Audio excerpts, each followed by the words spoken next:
ଗଙ୍ଗାଧରଙ୍କ ପ୍ରତିଟି ପଂକ୍ତିରେ ପ୍ରକୃତିର ବର୍ଣ୍ଣନା ଥିବାରୁ ଆଜି ମେହେର ସାହିତ୍ୟ କାଳଜୟୀ ହୋଇପାରିଛି।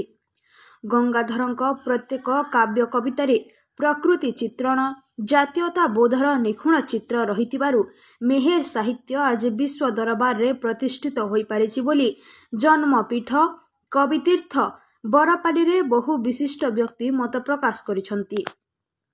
ପବିତ୍ର ଶ୍ରାବଣ ପୂର୍ଣ୍ଣମୀ ତିଥିରେ ଗଙ୍ଗାଧରଙ୍କ ଜୟନ୍ତୀ ଅବସରରେ ବରପାଲି ଏକ ଉତ୍ସବ ମୁଖର ହୋଇପଡ଼ିଥିଲା। ଚାରିଆଡ଼େ ମେହେର ସଙ୍ଗୀତ ଶୁଭୁଥିଲା।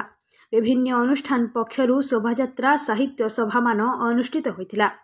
ଗଙ୍ଗାଧର ମେହେର କ୍ଲବ ପକ୍ଷରୁ ସକାଳ ପ୍ରାୟ 8 ଘଣ୍ଟା ସମୟରେ ଏକ ଶୋଭାଯାତ୍ରା କ୍ଲବରୁ ବାହାରି ନଗର ପରିକ୍ରମା ପୂର୍ବକ କବିଙ୍କ ଜନ୍ମପୀଠ କବି ଭବନରେ ପହଞ୍ଚି କବିଙ୍କ ପ୍ରତିଛବିରେ ଦୀପ ପ୍ରଜ୍ୱଳନ ଓ ପୁଷ୍ପ ମାଲ୍ୟାର୍ପଣ କରାଯାଇଥିଲା।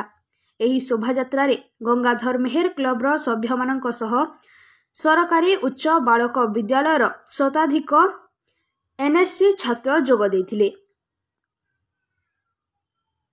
ସେହିପରି ଗଙ୍ଗାଧର ଜ୍ୟୋତି ଯାତ୍ରାରେ ବରଗଡ଼ ଜିଲ୍ଲାପାଳ ଆଦିତ୍ୟ ପ୍ରସାଦ ଗୋୟଲ ଉପସ୍ଥିତ ରହି ଜାତୀୟ ରାଜପଥରେ ଥିବା କବିଙ୍କ ପ୍ରତିମୂର୍ତ୍ତିରେ ପୁଷ୍ପ ମାଲ୍ୟାର୍ପଣ କରି ଜ୍ୟୋତି ଯାତ୍ରା ଶୁଭାରମ୍ଭ କରିଥିଲେ।